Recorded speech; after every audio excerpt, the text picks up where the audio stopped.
So, I guess we're having a more serious video today. Oh my. This is more than an opinion piece on a subjective topic than anything else. So, regardless of whether you take my words or you throw them behind you, it won't make a difference. I think understanding the concept of love can be really simple or really complex. And I'm a complex person, so let's complicate things.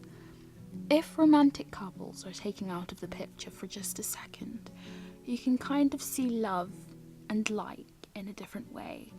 Google love and you'll get definitions like a strong feeling of affection and also a great interest and pleasure in something.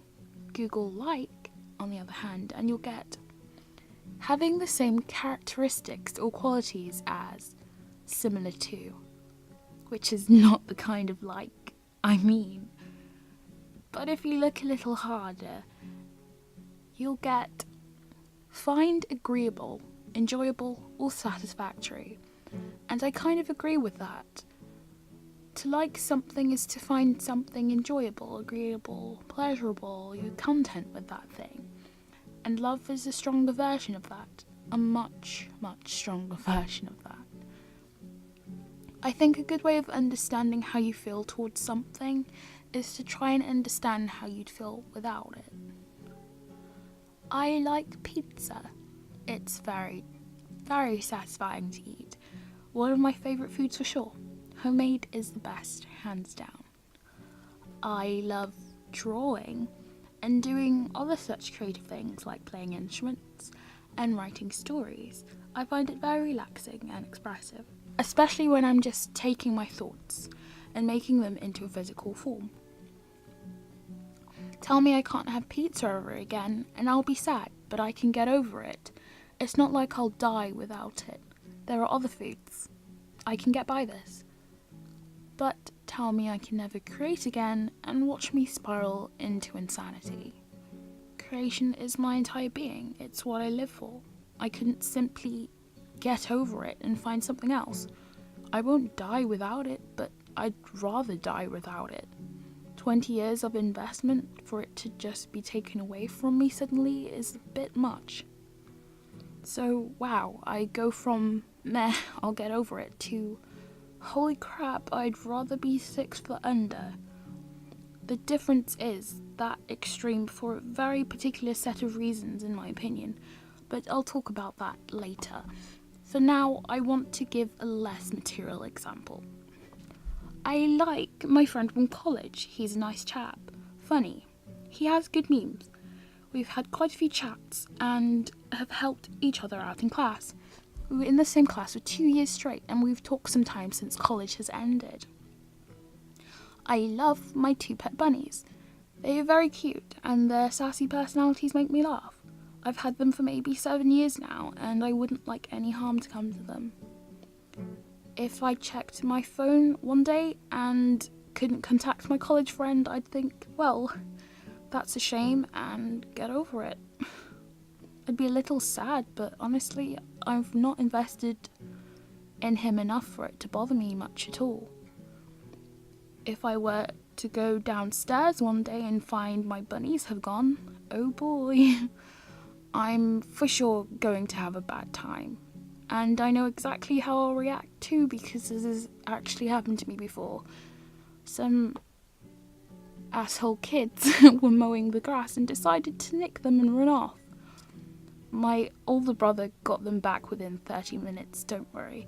But there was a moment of pure disbelief and emptiness till a wave of pain completely engulfed the dark emptiness that had formed inside me. It's not painful because it hurts, it's painful because it's intense. As a quiet person, people hardly ever hear me crying, but I actually found myself muffling my sobs then. Yeah, it broke me. For me, I don't really see love or like as feelings. I see them more of a result of feelings and experiences.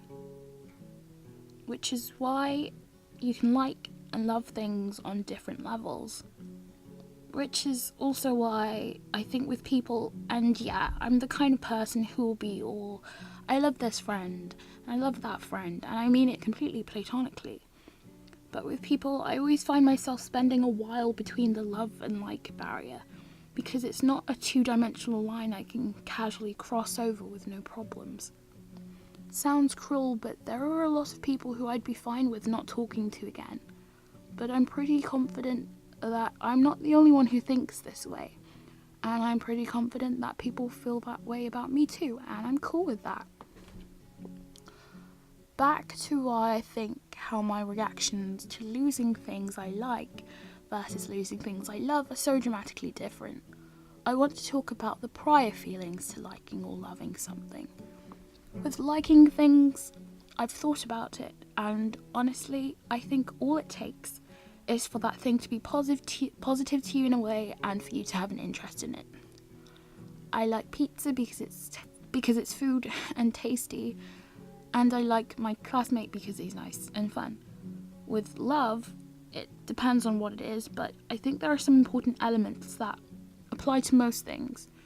Emotional investment, time, trust, consistency, mutuality, and communication.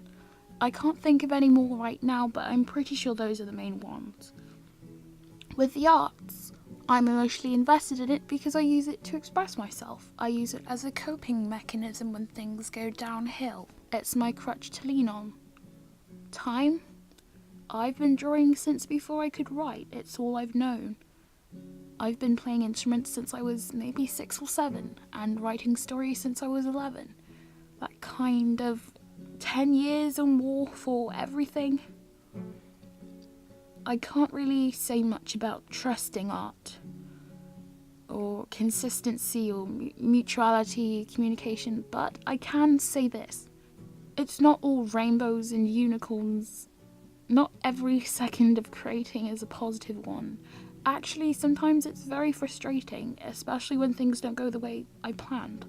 But I've come to always look back and be glad I went through those things, since they're always worth it, no matter what. I don't love these things for being positive to me. I love them for what they are as a whole, including the hardships. I'm clearly emotionally invested in my bunnies. Spending time with them is calming. I've watched them grow up, and I've seen how they've changed. I've helped them out and kept them alive. I've been with them for a good while too, and they've consistently been around. Okay, when it comes to mutuality, I do think my bunnies literally only love me for food, but whatever, they're pets, what do you expect? They love food. And 10 points if you guessed, my bunnies don't talk, but by golly, I do understand them to a good extent. And they're 100% sass. I wouldn't put up with that much sass from a human, but humans aren't nearly as cute. I love all the hardship that come with the buns too. If I find myself emotionally invested in a person, and I mean feeling like it's okay to be that support for them, and them that support for you, being able to feel comfortable being yourself and have your burdens and insecurities exposed to them without regret. And the same the other way round. And this takes me immediately to mutuality. You cannot have a good relationship if it's one-sided. As far as I'm concerned, that's a fact. If one person feels like they're getting too much or giving too much in comparison to the other party, things start flying out of whack. And I don't mean that the only way two people can have a balanced relationship is for every penny they give to you, a penny should be giving back. No.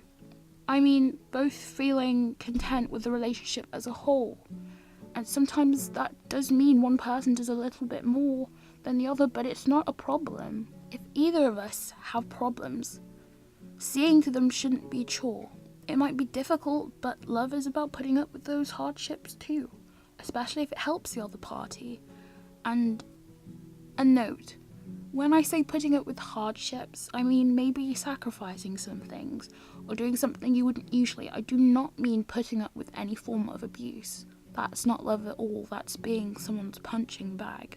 Time is important because you need it to see the development of the relationship from nothing to what it is to the current day.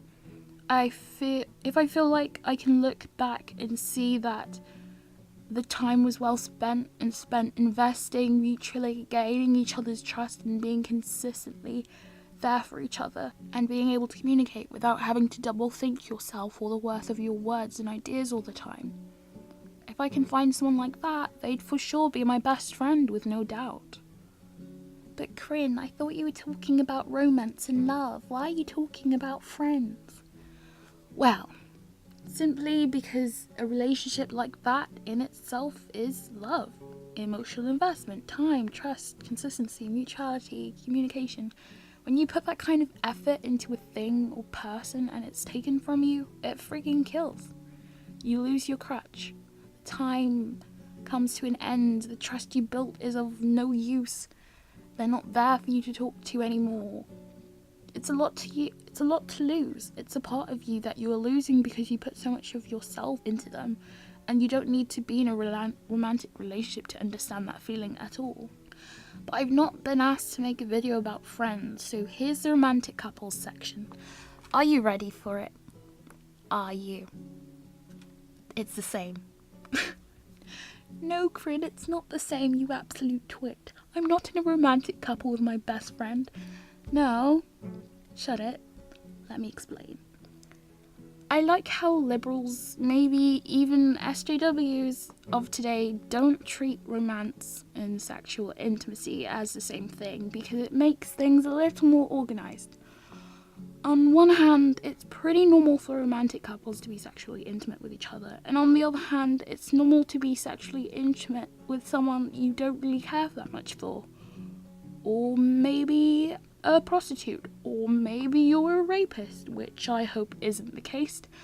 We're very aware that sexual intimacy is as much an emotional thing as it is a hormonal primal thing. I think in the stage of evolution we are in now, love is beyond a primitive thing, and I think it's got a lot more elements to it, as I have explained before.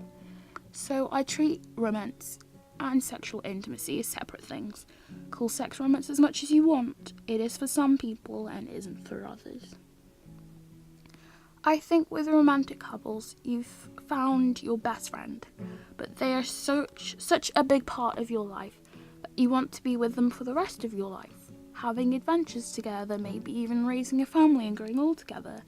And then intimacy is another thing on top of that, in addition to everything else.